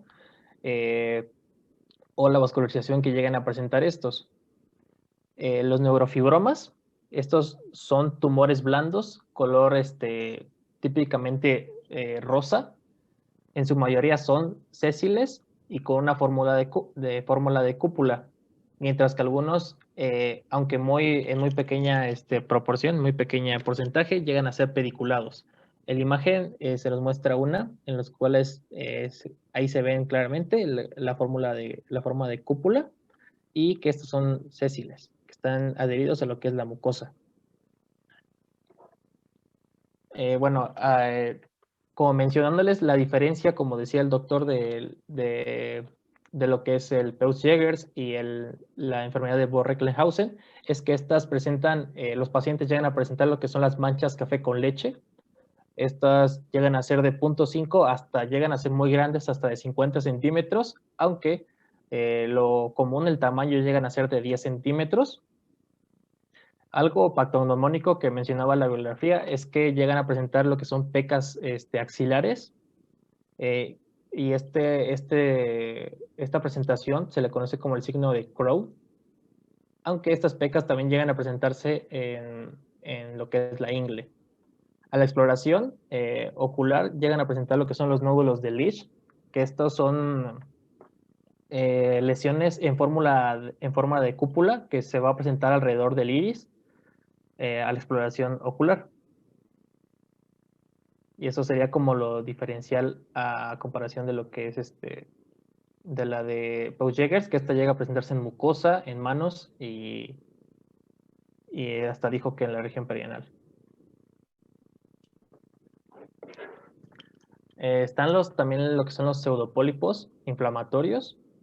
Estos casi siempre son secundarios a enfermedades inflamatorias del colon, como principalmente las que hemos visto, lo que es CUS y Crohn, la colitis amebiana, la isquémica y una disentería bacteriana. Estos llegan a ser solitarios y llegan a ser grandes. Estas son verdaderas protuberancias polipoides, aunque se les diga que son pseudopólipos. Esta nada más es por su tipo de presentación, que son secundarios a enfermedades inflamatorias.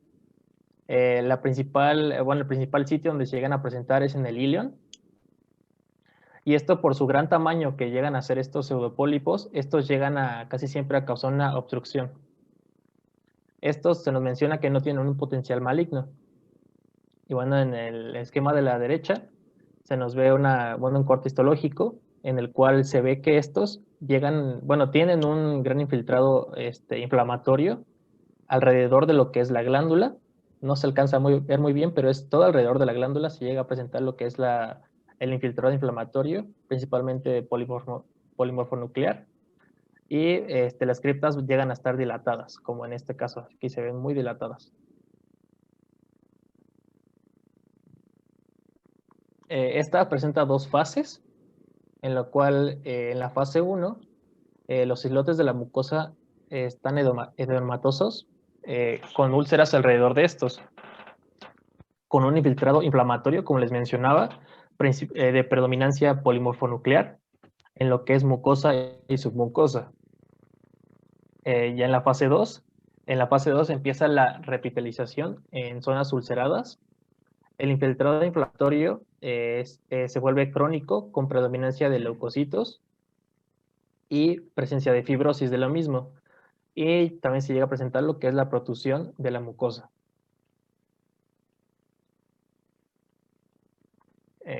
Otro pólipo sería el pólipo prolapsado. Aquí como tal va a presentar una elevación de la submucosa. Estos tienden a ser pequeños. Estos no, bueno, la bibliografía mencionan que no tienen una relevancia clínica como tal. Histológicamente son similares a una úlcera rectal. Cuando llegan a ser unas lesiones grandes, estas tienden a prolapsar lo que es el recto. El sitio en el que mayormente se presentan sería en el sigmoides, y muchas veces estos pólipos prolapsados se llegan a confundir con lo que es el cáncer colorectal. La imagen de la derecha es un análisis anatopatológico como tal de un pólipo prolapsado, en la cual, bueno, en el esquema, bueno, en la imagen A, es una vista panorámica como tal del espécimen, en la cual se ve que hay una elevación como tal de la submucosa en la parte de acá.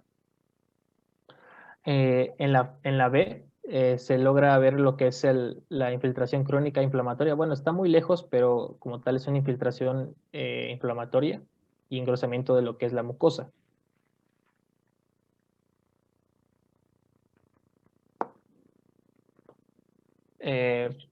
También está lo que es la colitis quística, esta ya sea profunda y superficial, en la cual la profunda característicamente son pólipos principalmente solitarios, aunque estos llegan a ser múltiples.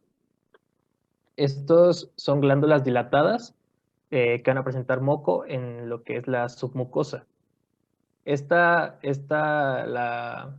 Las profundas como tal van a estar asociadas principalmente a la enfermedad de Peutz-Jeghers.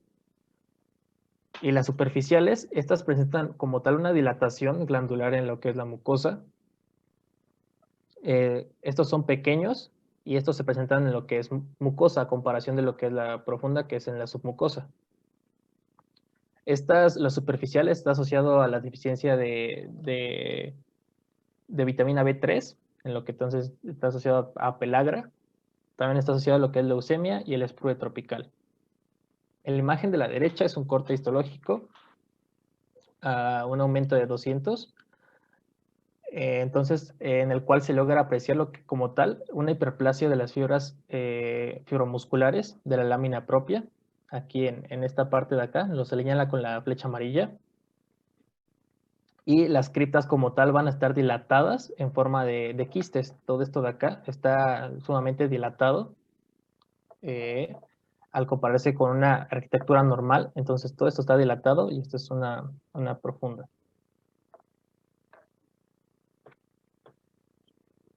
Está también lo que es la neumomatosis quística coli, en lo cual estos son quistes que van a estar llenos de gas y estos se van a presentar en lo que es mucosa, submucosa o ya sea en la serosa del colon. Se llega a presentar clínicamente una distensión abdominal, esto ya sea por un vólvulo o por neuroperitoneo. ¿Esto por qué? Por la acumulación del gas mismo. Y mencionaban también que esta se llegaba como a descartar a veces cuando se trataba de diagnosticar, cuando a veces se llegaba a funcionar y se notaba que había como la salida de gas como tal. Y también se nos dice que hay una reaparición y persistencia de esta. Estos como tal tienen mayor predominancia cuando hay un daño a la mucosa, principalmente iatrogénico, en un curso ya sea quirúrgico, cuando está quirúrgicamente se llega a dañar, o ya sea en una colitis, cuando hay una ulceración o inflamación de lo que es la mucosa. Como tal, aquí les puse una tabla en lo cual nos va a hacer como una comparación de lo que son los síndromes polipoides. Como tal, en el síndrome de Peutz-Jeghers, nos muestra, bueno, nos dice que la mutación está dada en el gen STK11 y el LKB1. Los pólipos, estos van a ser hamartomatosos con bandas en lo que es el músculo liso y en la lámina propia. La localización principalmente va a estar dada en el intestino delgado, en el estómago y en el colon. Otras características que el síndrome llega a presentar son las pigmentaciones, como les decía, en lo que es boca, manos y que son los pies. También presentan tumores en los cordones sexuales ováricos, también en los tumores de Sertoli, pólipos en lo que es la vía aérea. También está asociado a lo que es un cáncer pancreático.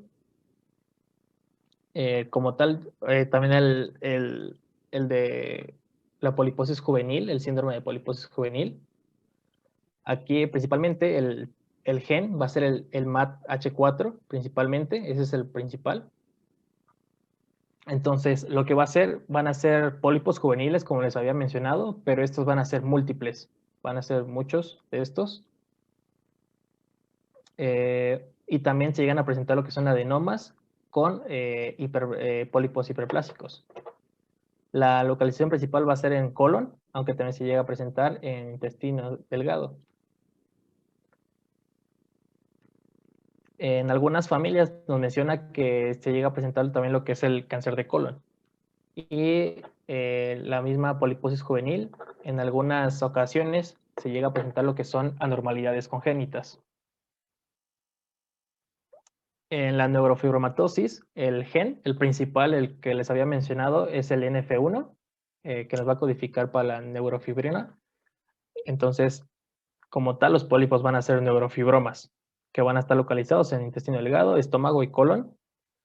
Y la característica va a ser que van a estar aunados a lo que es la enfermedad de von Recklinghausen.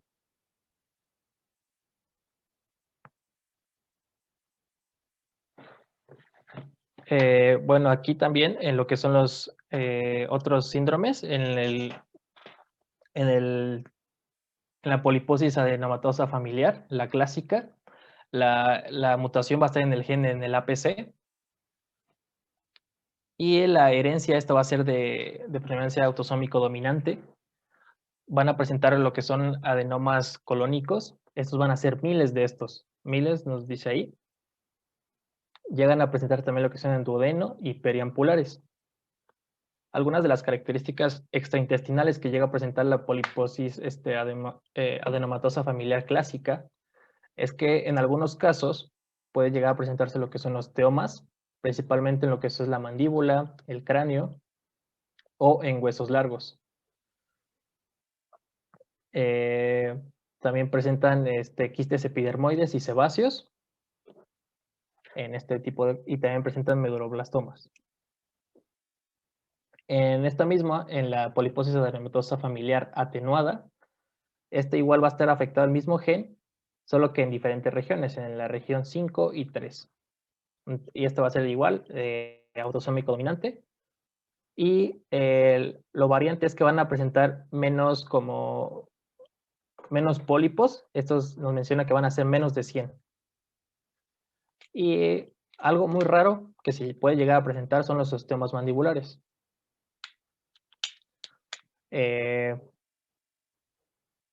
Y eso es como creo que los principales que nos mencionaba.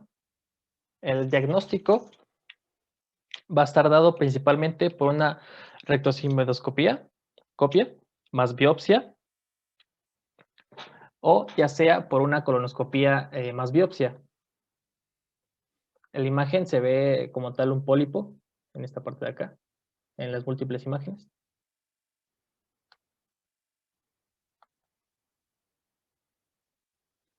Y bueno, por último, como tal, el tratamiento de este mismo sería una polipectomía endoscópica con resección transanal de lo que es el pólipo rectal.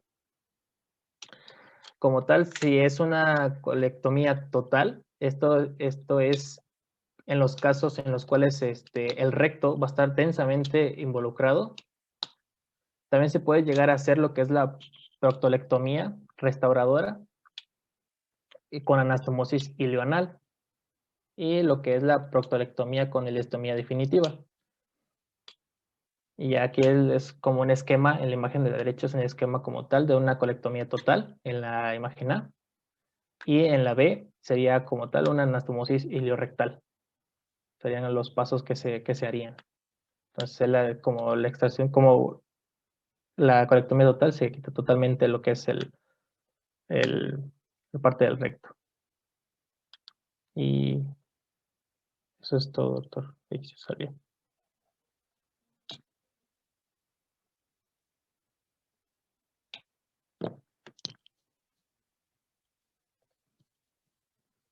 Y ya, doctor.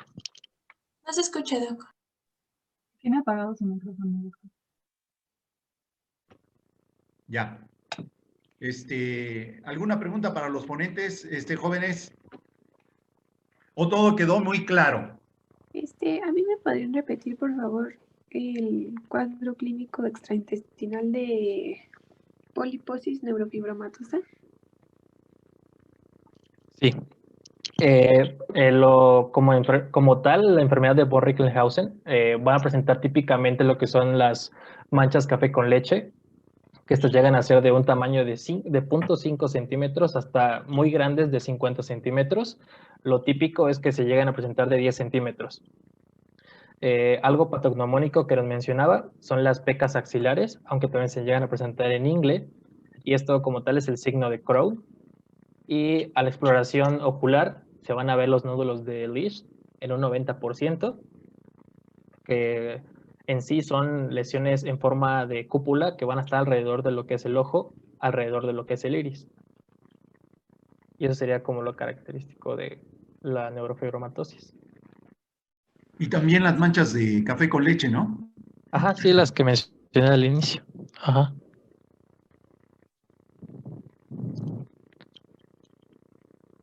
¿Quién más?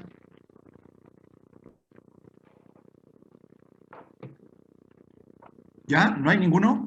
¿A poco ya quedó todo bien claro? Yo sí tengo preguntas para los ponentes y un chorro, ¿eh? Pero los estoy dejando su tiempo. Después de todo, ustedes tienen menos tiempo que yo. Bueno, entonces, la primera pregunta para los dos ponentes. Si yo tengo un paciente con una poliposis, la que ustedes quieran, y obviamente es una poliposis familiar, está invadido todo el colon de pólipos, y el paciente obviamente está súper sangrando, ¿no? Porque ya no hay cabida de esos pólipos. ¿Cuál es la conducta? ¿Qué debo de hacer? Pues primero es el control hemodinámico. Si el paciente está con un sangrado, es importante llevar a cabo un control hemodinámico del paciente. Ya que el paciente, obviamente, esto es, si el sangrado es abundante, pues ahí la idea es, dependiendo del sangrado, evidentemente, pues se pueden iniciar, quizá, no sé usted, no sé, ahorita me dirá usted, pero empezar con el ABC, dependiendo del sangrado con el cual el paciente se presente, una resucitación hídrica, y posteriormente, ya que se haya realizado eso, ahora sí, empezar a conocer o tratar de conocer la causa del porqué del sangrado. Empezaríamos... La causa ya te la dije. Perdón, sí.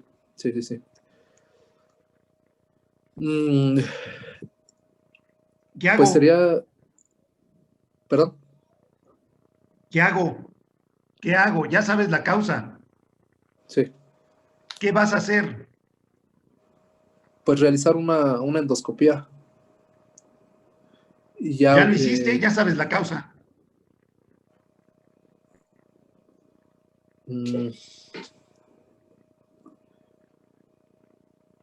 Ya tienes todo. ¿Qué vas a hacer? Actúa.